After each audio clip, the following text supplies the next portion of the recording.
mente, temos a experiência da visão de fagulhas de uma fogueira, como vagalumes movendo-se no ar.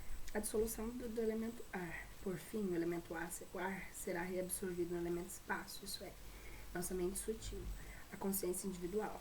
O elemento vento é responsável pelo crescimento e movimento do nosso corpo e suas funções. Quando ele se dissolve e o elemento espaço sobrepõe a ele, ficamos totalmente paralisados.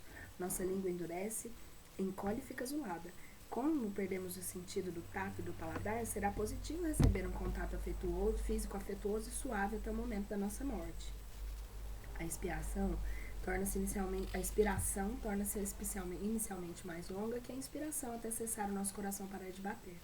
Quando isso ocorrer, é importante que não sejamos mais tocados, pois uma vez que a nossa mente ainda encontra-se em nosso corpo concentrado em seu estado último de clara luz, não devemos ser perturbados. Segundo a tradição budista, evita-se mexer no corpo da pessoa morta por 3 dias, o tempo no qual considera-se que a mente ainda pode permanecer no corpo. Alguns meditadores que faleceram em posição de meditação permaneceram nessa postura sem alterações até 15 dias. Como no Ocidente essa prática não é possível, mas logo o corpo será preparado para ser removido para a cerimônia do enterro, é indicado que ele seja tocado primeiro na cabeça. Usa-se dar 3 puxões de cabelo no topo da cabeça do falecido para que a mente seja direcionada a deixar o corpo pelo chakra da coroa, em vez de sair por um dos orifícios corporais. O lugar pelo qual a mente deixa o corpo também influencia positiva ou negativamente o próximo renascimento. Outro costume budista é passar no topo da cabeça um pouco d'água sagrada ou creme com as pílulas abençoadas por um lama. Devem ser feitas preces para dedicar toda a energia positiva que a pessoa tem acumulado nessa vida para que ela tenha um bom renascimento. Podemos visualizar raios de luz colorida que saem do seu coração e vão em todas as direções, pessoas e situações que necessitem dessa energia que o falecido soube gerar durante a sua vida. Visualizamos essas pessoas em lugares preenchidos de luz, sendo ainda assim abençoados. Depois visualizamos o falecido envolto em um casulo de luz dourada, sorrindo feliz, percorrendo um canal de luz que o levará a uma imensa luz dourada. Quando cessam as funções do cérebro e do coração, oficialmente somos considerados mortos, mas na realidade ainda estamos vivos, pois a consciência ainda não abandonou o corpo. Um dos sinais que a mente finalmente deixou o corpo é a região do coração, que a região do coração esfria. Internamente, teremos a visão de uma lamparina de manteiga como uma única pequenina luz, brilhante e envolta por uma completa escuridão, como uma chama sem oxigênio. Nesse ponto do processo da morte, a nossa mente será sutil e irá se dissolver em nosso contínuo mental, isso é, nossa mente muito sutil. Teremos a experiência de 3 luzes interiores, brilhantes e seguidas da clara luz. O elemento espaço e a dissolução da mente sutil. Essa se dará em 3 etapas. Com a dissolução das experiências relativas ao apego, a pessoa vivenciará uma luz branca. Depois, com a dissolução das experiências relativas à raiva, uma luz vermelha. Com a dissolução das experiências relativas à ignorância, vivenciará uma grande escuridão até surgir uma única experiência da mente antes de deixar o corpo, uma intensa luz branca, denominada clara luz na nossa natureza, essencial pura.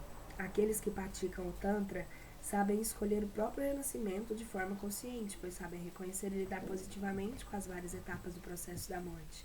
Na última fase, que antecede o momento em que a mente deixa o corpo, iremos vivenciar a manifestação de nossa mente extremamente sutil. Nossa mente iluminada, livre de qualquer hábito mental negativo.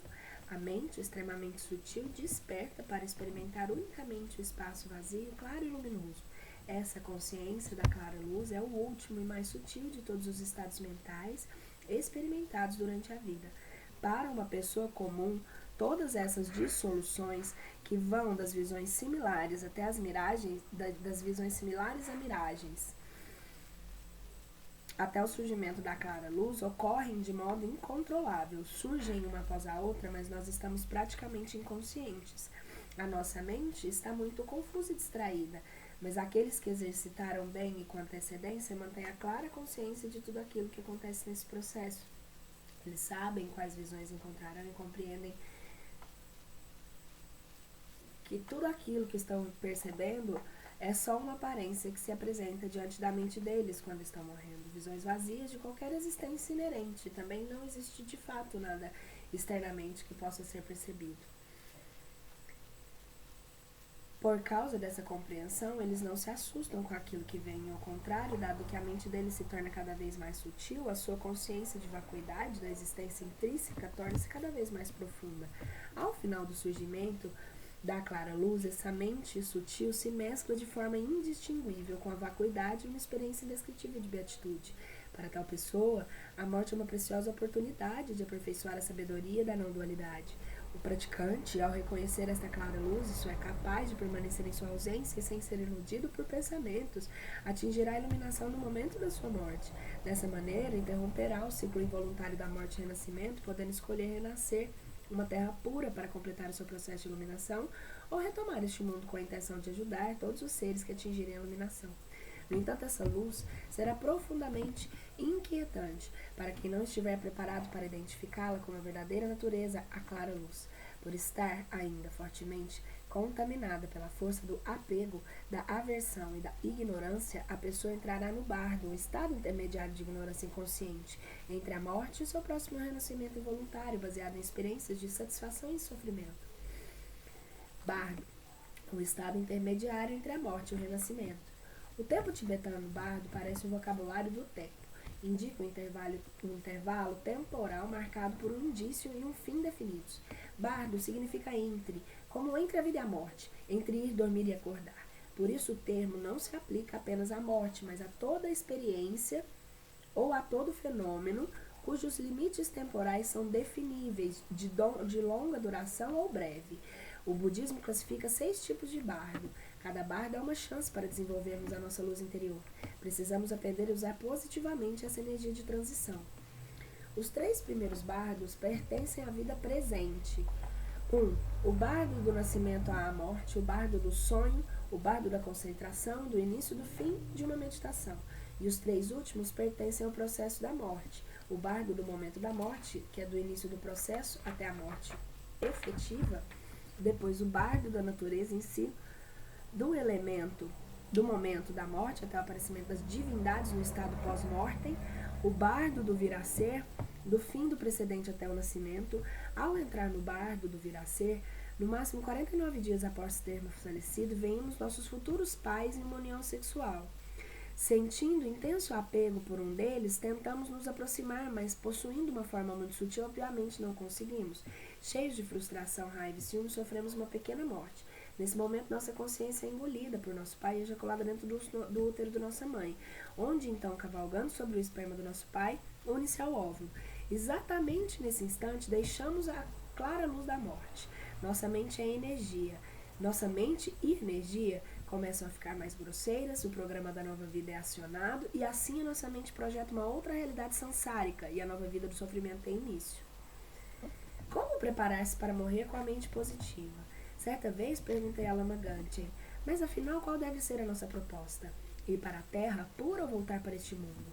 Ele me respondeu, se quando você morrer estiver muito cansada, pode tirar umas férias na Terra pura, depois voltar para este mundo para continuar a ajudar os outros. Lama Gantchen nos preparou uma sadhana, uma sadhana, uma meditação para praticarmos o processo da morte de modo positivo, intitulada Autogeração com Vajrasattva, através de 3 formações. Ele ressalta todas as experiências negativas durante o processo da morte, como medo, tristeza, apego e outras, ocorrem apenas porque criamos suas causas no decorrer dessa vida. Meditando sobre o processo da morte e do renascimento corretamente, com constância, criamos as causas positivas que nos asseguram uma morte positiva, pacífica e tranquila. Essa é a prática que costumo fazer em silêncio, ou mesmo em voz alta, ao lado das pessoas que estão próximas da morte ou logo após terem morrido. O texto descreve como atravessar positivamente todo o processo da morte até o próximo renascimento. O ideal é que nos reuníssemos pelo menos uma vez por semana para praticar essa sadhana. A maioria de nós estanca diante da ideia da morte por considerá-la uma aniquilação. Como escreve Sherwin Nuland, nenhum de nós parece psicologicamente apto a lidar com o pensamento de nosso estado de morte, com a ideia de uma inconsciência permanente em que não existe vazio nem vácuo e simplesmente não existe nada. Isso parece tão diferente do nada que parece a que precede a vida.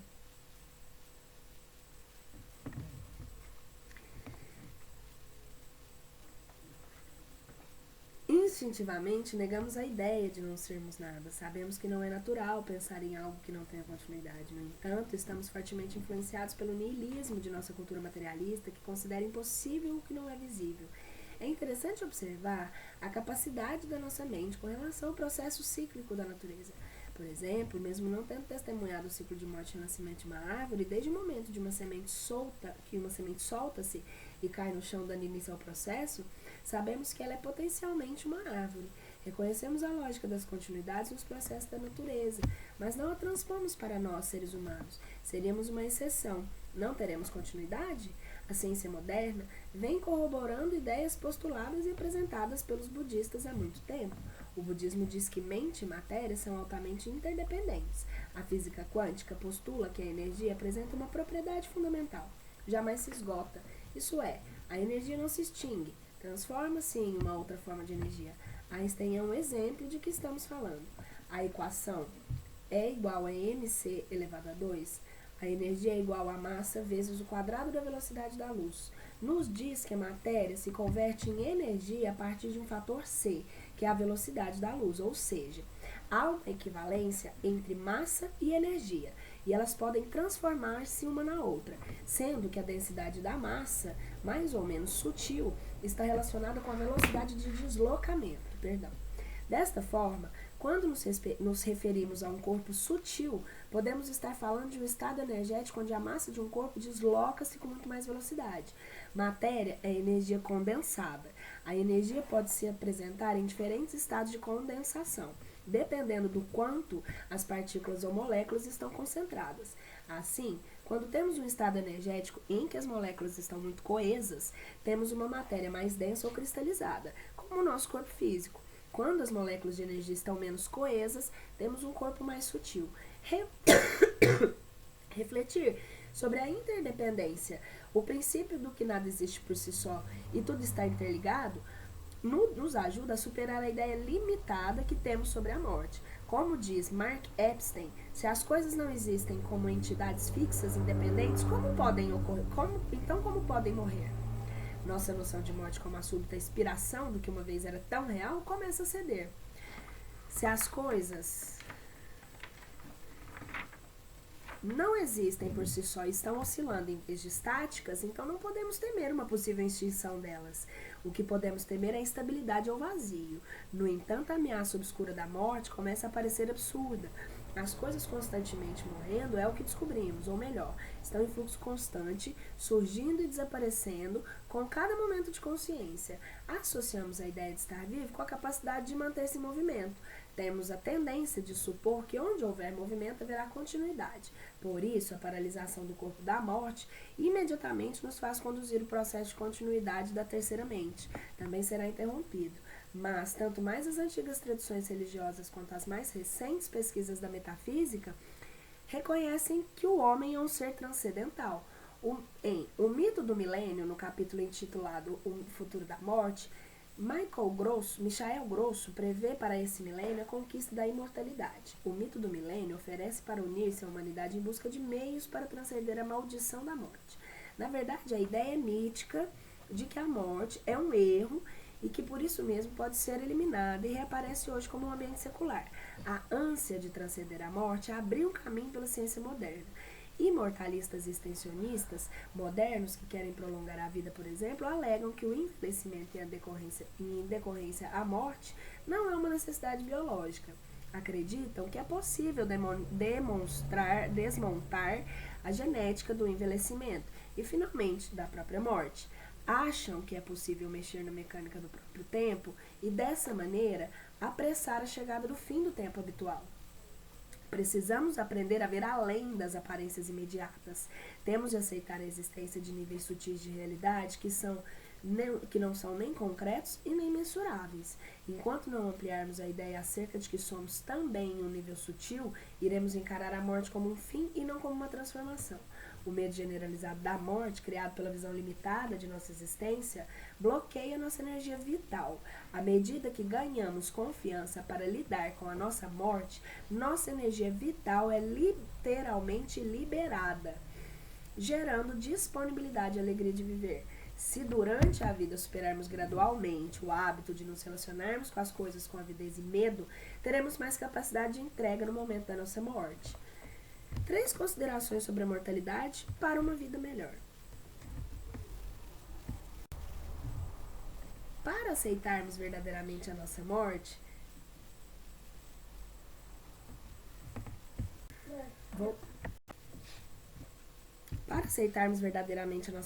temos que meditar sobre ela diariamente. Para passo a passo aprendermos a incorporá-la em nossa vida diária. Segundo Lam Hin, a literatura budista que trata dos passos graduais até a iluminação, devemos considerar 3 principais tópicos sobre a mortalidade para despertarmos a consciência da morte. Primeiro ponto, a morte é certa e inevitável. Todos nós sabemos que vamos morrer, mas agimos como se fôssemos imortais. Elaboramos muitos projetos e atividades para todos os dias, meses, anos futuros. Embora a morte seja o único acontecimento que ao certo ocorrer, não a incluímos em nossos planos. Nosso tempo de vida está continuamente decrescendo e a quantidade de tempo que gastamos para desenvolver nossa mente é muito pequena. Consideramos que só nossa mente continua depois da morte, a única coisa que terá algum valor quando morrermos é a energia positiva que geramos em vida. Por isso, devemos refletir. Quanto tempo estamos consumindo com as preocupações, nos sentindo deprimidos, com ciúme ou com raiva? Vale a pena fazer uma estimativa honesta e pensar quanto tempo do dia passamos conscientemente tentando melhorar nosso estado mental. Segundo ponto, nunca sabemos quando vamos morrer. A duração da vida humana é incerta. Existem muitas causas para a morte, pois o corpo humano é extremamente vulnerável. Terceiro ponto, no momento da morte, só uma coisa pode nos ajudar: o desenvolvimento espiritual para que tenhamos praticado até então. No momento em que enfrentamos a nossa morte, o nosso corpo não poderá nos ajudar, e o apego às nossas posses ou aos nossos relacionamentos afetivos criarão apenas obstáculos e confusão em nossa mente, nos impedindo de ter uma morte pacífica. Não importa quanto tenhamos adquirido no decorrer da vida, as únicas coisas que verdadeiramente nos beneficiarão no momento da morte são as marcas deixadas em nosso contínuo mental pelo desenvolvimento do amor, da sabedoria, da paciência e compaixão. Se pudermos perceber isso agora, teremos a energia e a determinação para viver uma vida significativa. Quando internalizamos esses 3 pontos, sentimos que não precisamos ficar tristes, porque vamos realmente morrer. Podemos cultivar a alegria e assim começaremos verdadeiramente a viver.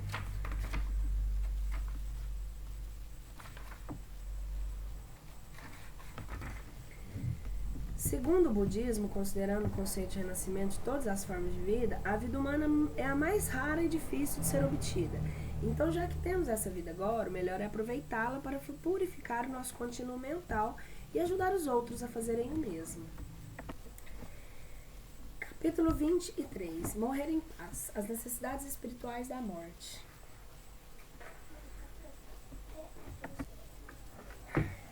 Apenas esteja disposto a morrer continuamente. Suzuki Roshi. Certa vez, perguntei a Lama Ganchen como poderia saber quando estaria preparada para lidar positivamente com a minha própria morte.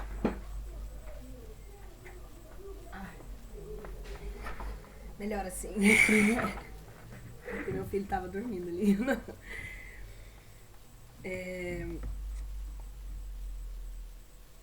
A ideia que temos de futuro...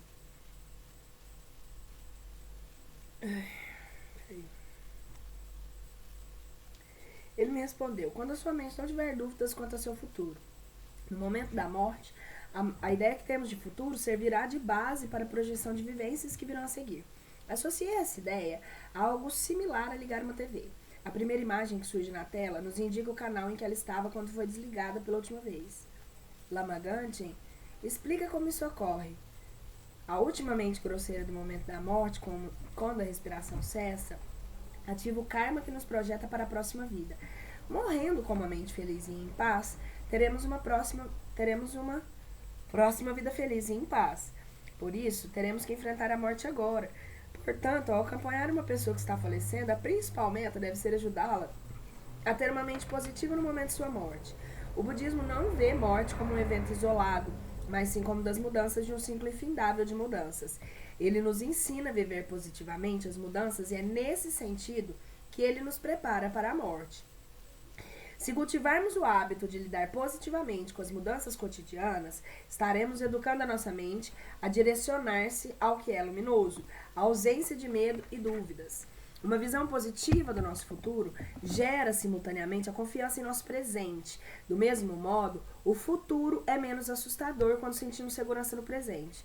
Nesse sentido, se aprendermos a ver além do momento imediato e a confiar no fluxo da continuidade positiva, não teremos dificuldade em nos soltarmos no presente. Para compreender melhor como a mente avalia o futuro, podemos diariamente observar como lidamos com as oportunidades que surgem.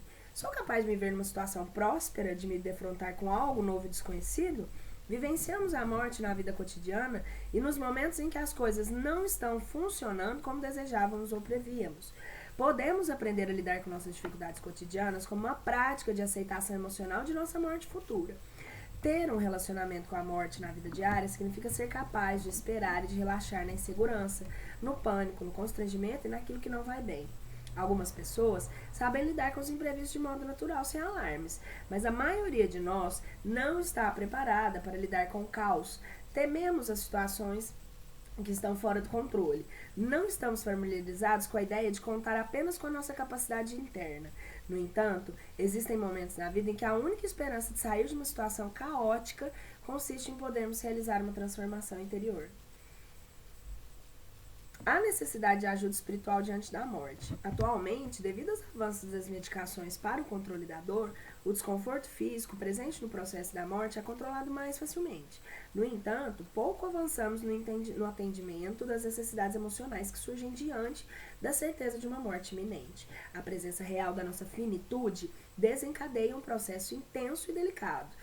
Há necessidade imediata de evoluir espiritualmente. Algumas pessoas declaram explicitamente que necessitam de ajuda espiritual.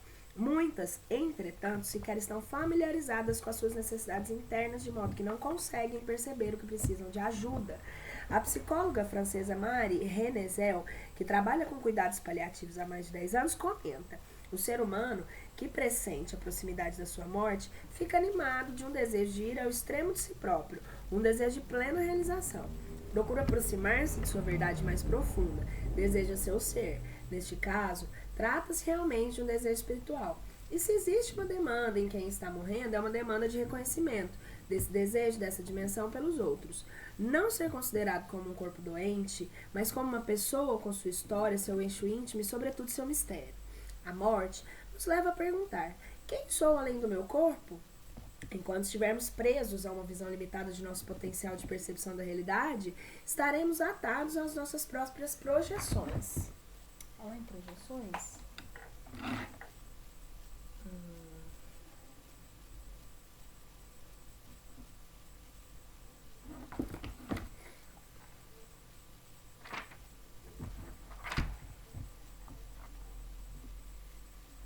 Se durante a nossa existência tivermos apenas nos conhecido diante da materialidade, no momento em que deixamos a matéria, ficaremos muito ansiosos. Estaremos viciados no mundo externo e tememos abandonar esse vício, pois desconhecemos o nosso mundo interno. Mas somente o caminho da interiorização nos levará a aceitar o nosso processo de morte sobre um prisma mais amplo. Quando somos surpreendidos pela morte súbita de uma pessoa muito próxima ou passamos por situações imprevisíveis que nos levam a observar a impermanência da vida, nossas mentes começam automaticamente a nutrir interesse pelas realizações espirituais. Dessa forma, a morte desperta a necessidade de buscarmos uma experiência espiritual. Precisamos vivenciar a certeza de que somos algo além da matéria.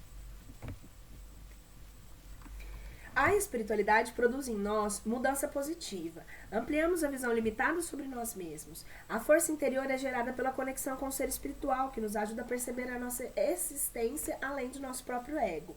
Nessa acepção, a espiritualidade é toda atitude e atividade que favorece a relação, a vida, a comunhão, a subjetividade e a transcendência, rumo a horizontes cada vez mais abertos. No termo espiritualidade não é pensar em Deus, mas no termo espiritualidade não é pensar em Deus, mas sentir como Ele o perpassa, como o elo que perpassa todos os seres, interconectando-os, como ressalta Leonardo Boff.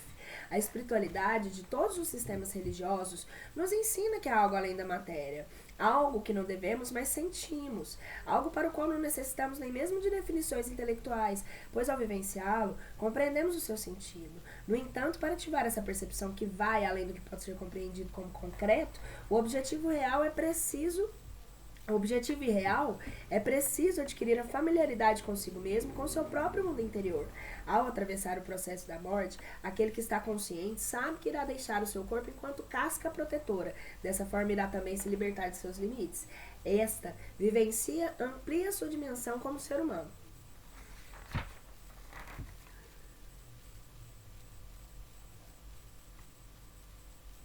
E desperta a clareza que lhe permite ver na imensidão da sua natureza espiritual.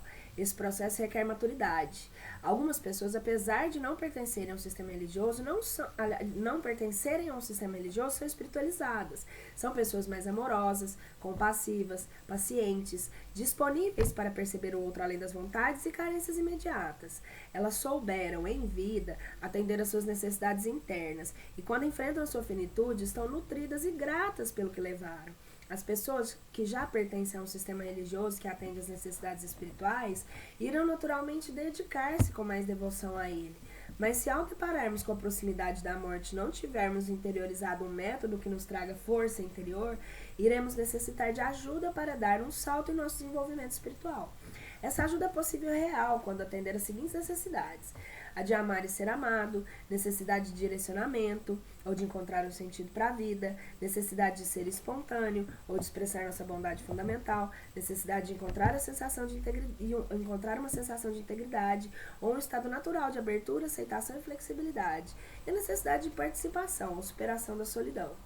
Quanto mais tensa e sobrecarregada estiver a vida, mais teremos que nos dedicar às necessidades internas. Mas se durante a vida não nos dedicarmos a atender essas necessidades, como poderemos atendê-las quando estivermos diante da morte? Ao acompanhar pacientes que enfrentaram a morte, cheguei à seguinte conclusão: ninguém muda porque está morrendo. As pessoas só mudam quando amadurece dentro delas o desejo sincero de mudar. O mesmo, munidos das melhores intenções, não podemos ajudar aqueles que não querem ser ajudados. A ajuda oferecida encontra melhor recepção quando a escolha ou a responsabilidade da pessoa é reconhecida e não retirada. Cabe àquele que quer oferecer ajuda avaliar a receptividade do outro para aceitá-la. Se não soubermos incluir a participação do outro na nossa capacidade de ajudá-lo, estaremos fadados a nos sentir frustrados. Ou seja, podemos nos perguntar: estou ajudando essa pessoa de acordo com as necessidades dela ou com a minha maneira de me sentir útil? Ela quer ser ajudada ou sou eu que quero dominar a situação agindo apenas para me valorizar? Ao perguntar a Lama Ganchen sobre a nossa real capacidade de ajudar alguém no momento da sua morte, ele me disse: é preciso que você tenha o karma de ajudar a pessoa e que ela também tenha o karma de ser ajudada por você. É importante lembrar que necessidade não é falta, mas urgência de organizar prioridades. Ou seja, nossas necessidades não revelam fragilidade, mas apontam onde precisamos de fato agir para manifestar nossos recursos latentes. Neste sentido, necessidade não é sinônimo de insatisfação, mas de clareza de intenção. Somos seres completos. Ou seja, nossas necessidades não revelam fragilidade, mas apontam onde precisamos, de fato, agir para manifestar nossos recursos latentes. Neste sentido, a necessidade não é um sinônimo de insatisfação, mas de clareza de intenção. Somos seres completos, trazemos em nosso interior o potencial da nossa felicidade. Assim como os lamas costumam dizer, somos pobres sentados sobre uma barra de ouro. O budismo nos lembra que já possuímos todos os recursos para seres felizes, mas não basta tê-los, é preciso usá-los. Para tanto, precisamos antes reconhecer as nossas necessidades, ou seja, ter clareza do caminho que iremos percorrer para atingir a nossa meta maior, a iluminação. Necessidade de amar e ser amado. A necessidade de ser amada é suprida pela habilidade de amar. Sentir-se capaz de gerar e expandir calor interno para o nosso próprio crescimento, assim como de transmiti-lo para outros com a disposição de deixá-los felizes. Entretanto, quando éramos crianças, desenvolvemos ideias falsas sobre a habilidade de amar. A maioria de nós foi ensinado que o amor se acha fora de nós mesmos, é algo a ser obtido. Por isso, quando o encontramos, nós o agarramos firmemente como se não houvesse suficiente para todos. No entanto, na medida em que o amor se torna apego egoísta, nós nos isolamos da verdadeira intimidade. Amor egoísta é um movimento afetivo unilateral, decorrente da falta de familiaridade com necessidades alheias. É como se, quando crianças, tivéssemos aprendido que para expressar nosso amor, bastava fazermos a nossa parte, cumprindo com nossas obrigações amorosas com relação àqueles que nos amavam. Assim, não exercitamos a tarefa de perceber e incluir no amor as necessidades afetivas daqueles que nos amam. Aprendemos a considerar a submissão e a dependência como regras do amor, seja para dar ou receber nutrição afetiva. Se eu agradar os meus pais, estarei seguro. Por isso é melhor não decepcioná-los. Não posso dizer a verdade sobre o que está acontecendo comigo.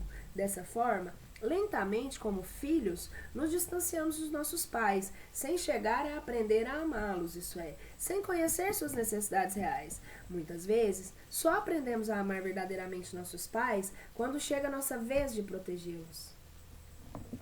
Shagdug Rinpoche comentou certa vez os perigos de não aprendermos a retribuir ao amor que recebemos um dia de nossos pais. Nós, filhos, devemos ser loucos. Quantas refeições recebemos dos nossos pais para depois de crescidos não convidá-los sequer para almoçar em nossa casa? A capacidade de amar e dar proteção são indicadores do amadurecimento afetivo. Portanto, para nos tornarmos adultos emocionalmente saudáveis, precisamos abandonar o hábito de pensar, só amo se for amado. Ou seja, para acreditar na minha capacidade de amar, tenho que ser amado. Se permanecermos presos à necessidade de receber amor para sermos capazes de amar, nos tornaremos cada vez mais indefesos e dependentes dos outros. Nesse sentido, enquanto nossa busca pelo amor resultar apenas da tentativa de nos proteger da solidão ou de preencher o vazio existencial, estaremos em busca de ser amados, mas não de amar. Ou seja, enquanto nossa necessidade de amar estiver baseada na intenção de superar um forte sentimento de carência, estaremos correndo o risco de jamais superá-la. Quando você procura o outro para satisfazer suas necessidades, haverá vezes em que ele falhará, às vezes sem querer. Se você estiver condicionado a se sentir contente quando as suas necessidades são satisfeitas pelo parceiro, sentirá também descontentamento quando não o forem. A não ser que consiga liberar a insatisfação rapidamente, você poderá ficar ressentido, dando início à síndrome dualista do amor-ódio.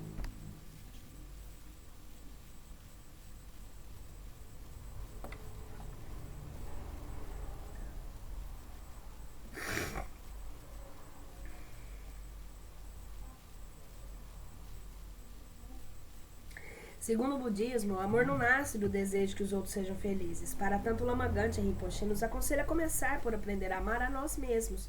A maior parte de nosso desconforto e doenças mentais vem de não amarmos a nós mesmos e aos outros. Primeiro, precisamos aprender a nos amar e a dizer a nós mesmos: eu sou bonito, eu sou uma boa pessoa, eu tenho valor.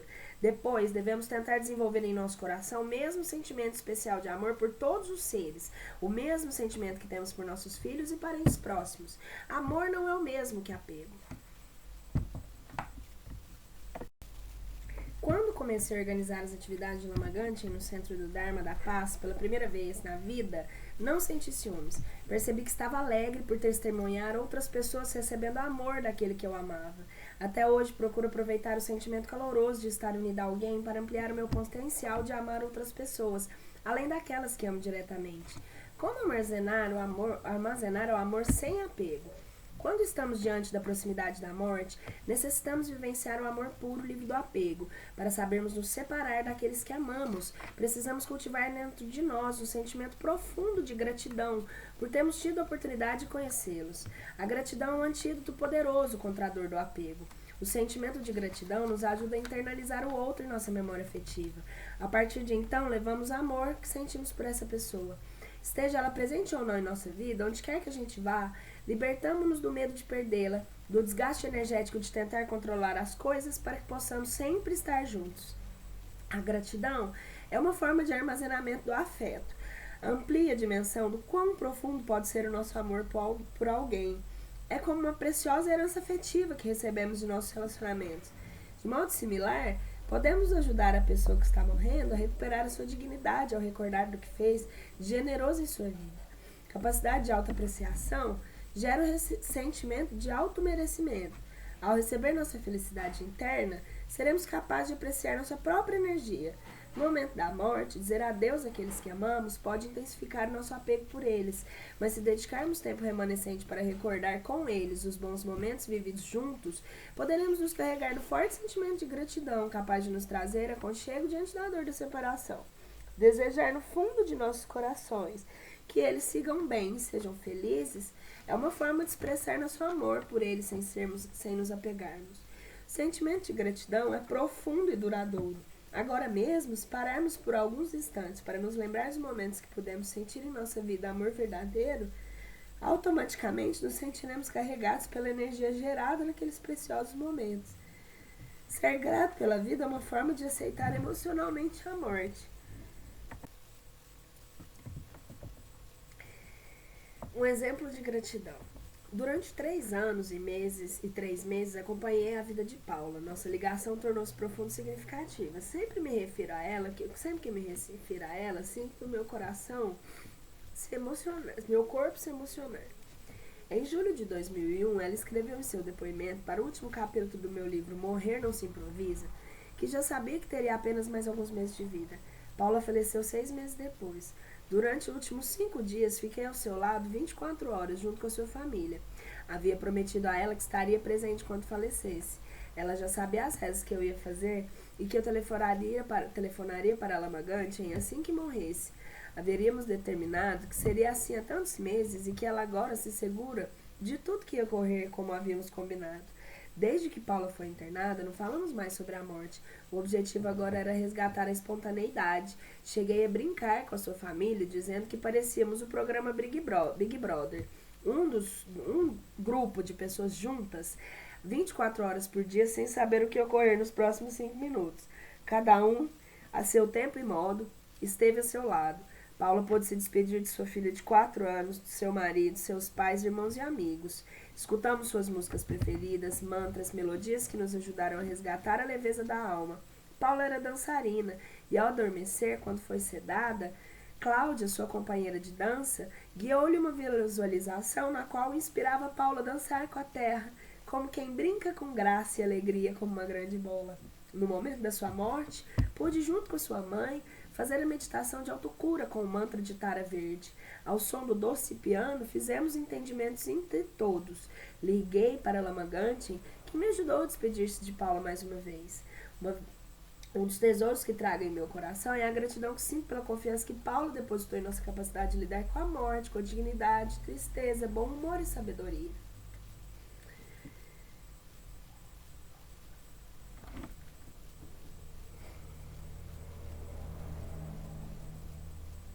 Eu sempre fui uma pessoa que acha uma coisa boa em tudo, então eu vou continuar fazendo isso.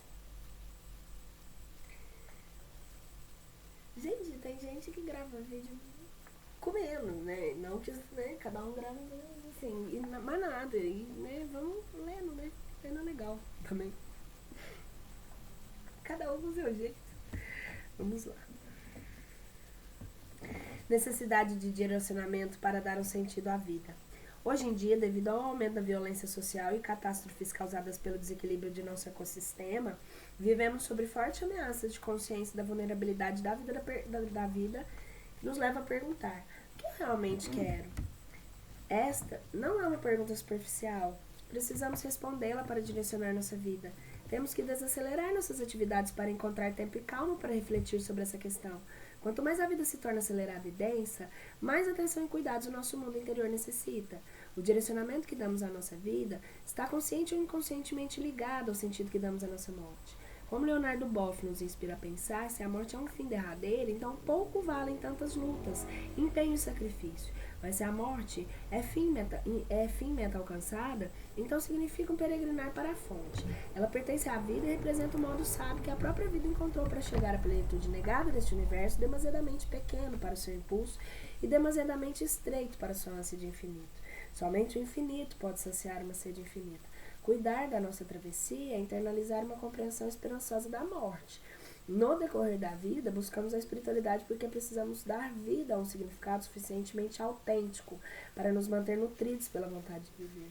Quando uma pessoa se sente incapaz de encontrar um sentido para a sua vida, sofre um grande vazio e desespero. Assim como descreve Jeremy Hayward, sentimos a ausência de alguma coisa muito profunda em nossa vida. Expressamos esse sentimento de muitas maneiras diferentes. Declaramos nossos sentidos vazios, desalentados, emocionalmente entorpecidos, deprimidos, ansiosos ou desligados. Por vezes, os expressamos fisicamente como uma dor penetrante no centro do peito. Essa profunda fome interior é sentida em toda a sociedade, mesmo entre aqueles que vivem num nível relativo de conforto físico e abundância, considerada inconcebível há um século. Nossa educação oferece poucas indicações de como podemos satisfazer essa fome. Crescemos apenas com uma visão estreita e fragmentada de como viver nossa vida. Nós somos impulsionados por metas vazias e sem sentido, com as quais não temos nenhum compromisso verdadeiro. Vagamos num mar de ansiedade e confusão. Perdemos o contato com o nosso genuíno coração humano e bondade fundamental. Quando tocamos o sentido da vida, não medimos mais esforços para vivê-la. O Elec Rinpoche disse durante uma palestra no 3º Congresso que The Art of Dying, a arte de morrer, em Nova York. Vive mais quem faz planos mais longos. Há um ditado tibetano que diz: até mesmo se você tiver só mais 3 dias de vida, seus planos deveriam ser como se você tivesse ainda 100 anos por viver. Façam o que precisa ser feito, assim quando a morte chegar, não terão arrependimentos. A necessidade de dar sentido à morte no final da vida. Com o Sr. Roberto, aprendi que não basta estar satisfeito com a vida que se levou para morrer em paz. É preciso tornar a sua morte também significativa para sentir-se bem com o tempo de vida que ainda se tem por viver. Ele foi um homem de grandes realizações e conquistas para o bem social. No entanto, aos 68 anos, ao ver a proximidade da sua morte diante do seu estado avançado de câncer, me disse: Sabe, em minha vida, todas as minhas conquistas foram grandes vitórias.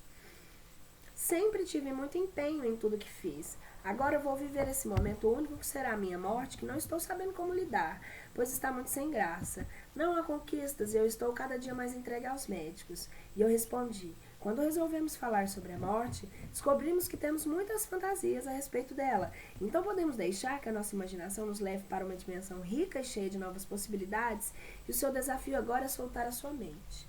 Apesar de eu ter estado com o Sr. Roberto apenas 2 vezes, pudemos compartilhar o mundo interior por meio das visualizações criativas ao som de lindas músicas. A descoberta de que ele poderia explorar a sua mente lhe trouxe momentos de calma e bem-estar. Necessidade de ser espontâneo.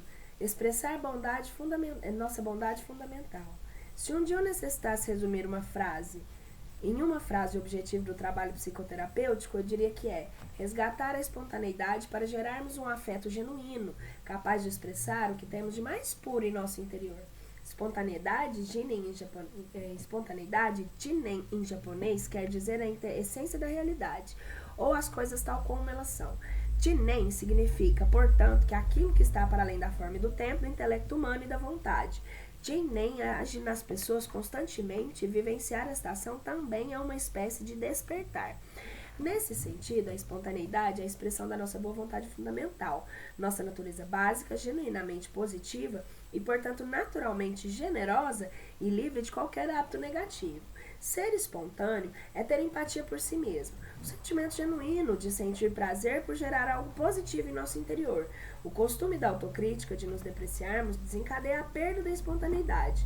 Toda doença começa com a perda da espontaneidade, pois quando nos rejeitamos, paralisamos e cristalizamos algo dentro de nós que posteriormente irá se manifestar como uma doença crônica.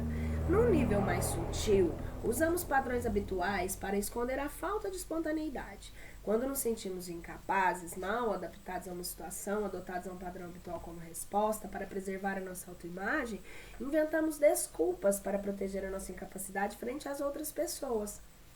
Nossas respostas emocionais padronizadas são com frequência reflexos de tendências habituais.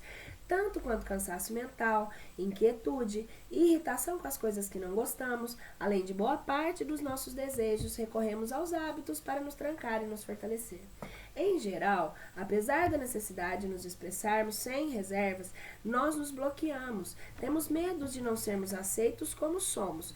Principalmente diante da morte, as pessoas não costumam dizer o que querem ou pretendem, e as que estão perto delas, igualmente, não sabem o que dizer ou fazer. Libertar-se de qualquer expectativa e relaxar para gerar um ambiente descontraído e autêntico. Frases prontas e perguntas supérfluas geram mais desconfortos do que o silêncio autêntico de quem não sabe o que dizer. O mestre tibetano Sogyal Rinpoche nos aconselha: uma vez que estabeleceu a confiança, a atmosfera fica desimpedida, permitindo à pessoa que vai morrer trazer à tona as coisas sobre as quais realmente quer falar. Encoraje amigavelmente a pessoa a se sentir tão livre quanto possível para expressar os seus pensamentos, temores e emoções a respeito da morte e do morrer. Essa exposição honesta e sem retraimento de emoção é fundamental para qualquer possível transformação. Chegar a um acordo que a vida ou morrer é uma boa morte, e você deve assegurar àquele que morre a liberdade completa, podendo dizer o que bem entender. Quando aquele que morre está afinal comunicando seus sentimentos mais íntimos, não o interrompa, negando ou contestando o que está dizendo. Os doentes terminais ou aqueles que vão morrer estão na situação mais vulnerável de suas vidas, e você precisará de toda a sua habilidade e recursos de sensibilidade, além de calor humano e compaixão, para dar-lhes condições de se revelarem. A questão é que morremos como vivemos. As circunstâncias que rodeiam a morte de uma pessoa dependem do tipo de vida que ela levou. Se ela só pensou em enganar os outros ou em explorá-los, em discutir com todos, é muito provável que, apesar de todos os seus esforços, você não consiga criar um ambiente sereno à sua volta. Se tivermos passado a vida evitando falar sobre a nossa própria morte ou a dos outros, talvez não saibamos falar sobre ela agora. Acredito que a necessidade de compreender a morte é semelhante à de uma criança que descobre a sexualidade. Saiba que ela irá buscar os meios em saber o que ela necessita saber. É fundamental que a pessoa que estiver morrendo sinta empatia por nossa presença. Do contrário, seremos mais um obstáculo para que ela relaxe e expresse seus sentimentos. Costumo dizer que a habilidade de acompanhar um paciente terminal está em nossa sensibilidade para perceber o momento certo de entrar e sair de cena. Muitas vezes as pessoas presentes ao redor do paciente possuem necessidades diferentes das dele. A arte está em perceber as diferentes sintonias e buscar harmonizá-las, gerando espaço para que cada um possa se expressar de acordo com seu estilo e tempo. Mary de Renezel afirma que o tabu da morte é um tabu de intimidade. Assim, uma pessoa que pressente a proximidade da morte sente essa necessidade de interioridade, de comunhão íntima com os outros. E os outros, aqueles que chamamos por enquanto próximos, uma vez que cultivam essa proximidade, já não sabem simplesmente como se comunicar. Na dor, tomam consciência da pouca intimidade que tem com a pessoa que está morrendo, mesmo se ela é alguém muito próximo. Um irmão, o cônjuge, pai ou mãe. As palavras que permitiriam um encontro afetivo, as declarações de eu te amo, os olhares que deixam transparecer a emoção, estão como que congelados. Até mesmo a proximidade física parece difícil e é possível observar próximos que se mantêm a 1 metro da cama ou que sequer têm ousadia de entrar no quarto. Pensa-se que estão aterrorizados pela morte, mas não, que nada. Não é a morte que lhes causa medo, mas a intimidade. É necessário lembrar também que a maior parte das pessoas tem dificuldade de receber cuidados e ajuda, e que não há ninguém completamente pronto para se dar todos os cuidados necessários. Se as pessoas próximas buscarem intimidade por meio do ato de cuidar, podem gerar ainda mais constrangimento. Por isso, o melhor é não criar expectativas quanto aos resultados de nossas tentativas de aproximação. Podemos ainda olhar para aquele que está morrendo como se ele fosse o nosso mestre. Afinal, ele está nos ensinando o que queremos saber, isso é, quais são as necessidades interiores que surgem quando enfrentamos o processo da morte. Por fim, podemos seguir os conselhos de Sogyal Rinpoche. Ao se sentar ao lado de alguém que está morrendo, acredite que de fato está ao lado de alguém que tem em si o potencial real de ser um Buda. Imagine a natureza búdica dessa pessoa com um espelho brilhante e sem manchas e toda a sua dor e ansiedade como uma fina névoa cinza que pode ser rapidamente afastada. Isso ajudará a ver essa pessoa como alguém que pode ser amado, perdoado e fará ao nascer em você o amor incondicional. verá que essa atitude vai permitir que aquele que está para morrer se abra com você de forma notável. A serenidade surge quando nos reconectamos com o amor. A citação de Sogyal Rinpoche me fez acordar do atendimento que fiz com o Sr. Loren, que sofria quase 70 anos de um câncer bem avançado. Fui procurada pelos seus familiares para ajudá-la a ficar mais serena nas semanas que precediam sua morte. Quando perguntei aos seus parentes qual o assunto favorito de suas conversas, me disseram: dinheiro, esse é o único assunto que ele gosta mesmo de falar. Ok, pensei, isso vai ser um desafio para mim. Em nossos primeiros encontros, conversamos muito pouco. Como eu de fato não sabia o que falar, ficava em silêncio. Muitas vezes me sentia inadequada, envergonhada por não saber o que fazer diante de uma situação tão neutra. Ora, eu buscava então me concentrar em visualizações budistas semelhantes às descritas por Sogyal Rinpoche no parágrafo acima. Ora, fazia massagens em seus pés, em suas mãos, enquanto escutávamos música clássica. Como ele também não puxava a conversa e nem dava sinais para eu ir embora, eu procurava sempre esticar um pouco mais o tempo ao seu lado. Quando sentia que devia ir embora, perguntava simplesmente se poderia voltar ao visitá-lo e ele dizia que sim. Sr. Loren continuava irritado e ansioso. Algumas vezes cheguei a fazer meditação de autocura tântrica, recitando os mantras em voz baixa, até o dia em que tive a excelente ideia de colocar um CD com canções de ninar hebraicas. Num primeiro instante, achei que ela estranharia, podendo se sentir infantilizado. Afinal, havia começado com música clássica, depois passei para os mantras orientais e agora estava colocando em canções de ninar. Mas a intuição é sempre sábia. Sr. Loren relaxou e adormeceu imediatamente. Ao sair, resolvi deixar o CD tocando. Poucos dias depois fui chamada em caráter de urgência. Quando cheguei à casa, ele havia acabado de falecer. O CD das canções de ninar estava tocando.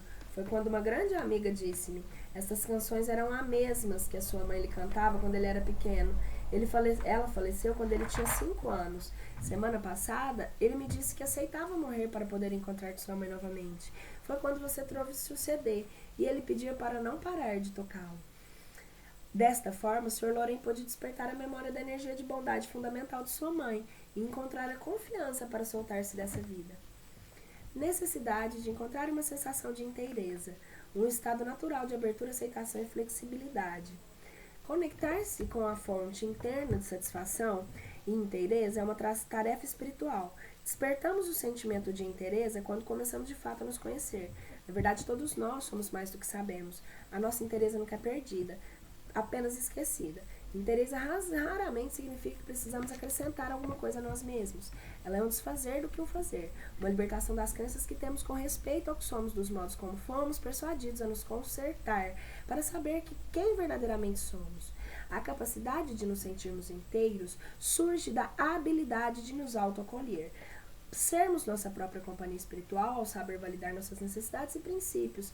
A validação se baseia numa forte autoconfiança e na confiança em seu próprio sistema de valores.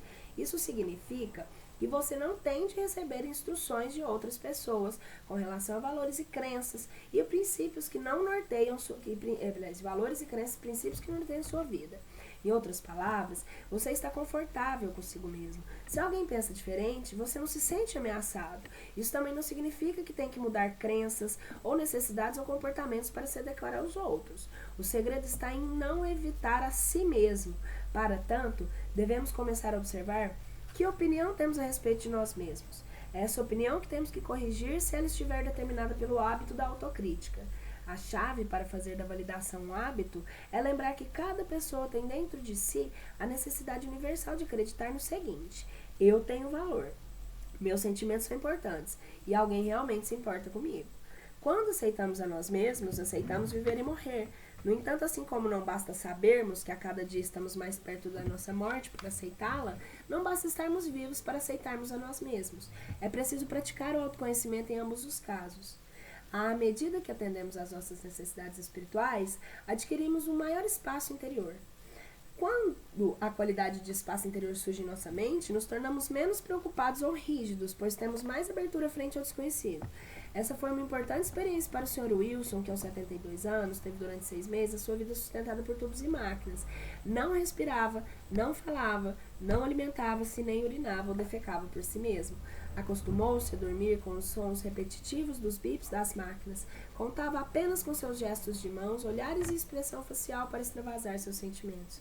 Por meio de visualizações, aromaterapia, músicas e reflexões sobre a vida e a morte, ele pôde gradualmente soltar e relaxar a sua mente, apesar das limitações físicas se tornarem cada vez maiores. Em geral, associamos o estado físico do nosso corpo com o humor de nossa mente, mas se treinarmos para separá-los, é possível superar esse condicionamento. Podemos ensinar a mente a subir quando a nossa energia vital estiver caindo. Rezar, por exemplo, é um método eficaz para ajudar a mente a subir. Identificar-se com estados mentais elevados.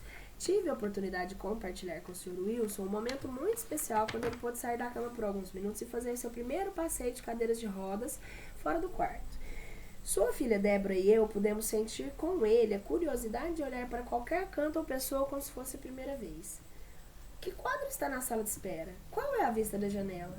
Mais tarde, ficamos sentados na varanda do quarto por alguns minutos em silêncio, contemplando o espaço aberto. Olhar o céu depois de meses sem vê-lo leva-nos a absorver algo mais do que em geral sentimos ao contemplá-lo diariamente. O olhar pode capturar a essência da qualidade sutil do elemento espaço. Quando absorvemos a qualidade do elemento espaço em nossa mente, recuperamos a energia vital. Nossos pensamentos se tornam claros quando sentimos que temos espaço suficiente para pensar. Sem pressão, as ideias crescem e se movem livremente. À medida que a mente se conecta com o espaço, começamos a crescer emocionalmente, energeticamente, espiritualmente, desenvolvendo por completo nosso potencial humano. Conforme a expressão do Sr. Wilson se tornava cada vez mais serena, pude acreditar de fato que é possível dar continuidade à nossa cura interior, mesmo quando o nosso corpo não tem mais condições de melhora. Dessa forma, ensinou-me que podemos conquistar o espaço interno, mesmo quando não podemos mover nosso espaço externo. Momentos esse que vivi na varanda com o Sr. Wilson que me trouxeram uma alegria particular. Quando nos damos conta que o nosso passado não foi e não temos mais pressa de viver o futuro, podemos relaxar e sentir a lucidez de estar finalmente inteiros para viver o momento presente. Necessidade de participação e superar a solidão. O sentido de inteireza nos leva a superar a dor da solidão. Voltamos a amar quando nos sentimos sós, julgamos-nos desconectados de qualquer fonte de contato humano, rompemos os cabos de ligação com o mundo que geram calor e razão de estarmos vivos. É como Andrew Dolomon descreve o processo da depressão. A depressão é a imperfeição no amor. Para podermos amar, temos que ser criaturas capazes de se desesperar ante as perdas. E a depressão é um mecanismo desse desespero. Quando ela chega, degrada o eu da pessoa e finalmente eclipsa-se a sua capacidade de dar e receber afeição. É a solidão dentro de nós que se manifesta e destrói não apenas a conexão com os outros, mas a capacidade de estar apaziguadamente apenas consigo mesmo. A solidão cresce em nosso interior quando nos distanciamos das nossas próprias necessidades espirituais. Ao nos desenvolvermos espiritualmente, ativamos a consciência de que pertencemos a uma rede infinita de fenômenos, conhecidos no budismo por tendrel ou surgimento interdependente. Como me disse Lama Gante em certa ocasião, no absoluto somos uma só mente, só um contínuo mental. Quando sentimos sós, estamos conectados ao medo, à raiva e ao orgulho, causas e condições negativas surgidas interdependentemente. No entanto, podemos nos conectar às causas e condições positivas surgidas interdependentemente por meio das ações do corpo, palavra e mente motivadas pela paz interior. No sentido, não há por que nos sentirmos sós. Estamos interligados tanto no nível material como sutil. Aliás, será esse sentimento de participação cósmica que irá nos ajudar a lidar com a sensação de não estar mais aqui e não estar mais lá, quando enfrentarmos a nossa morte.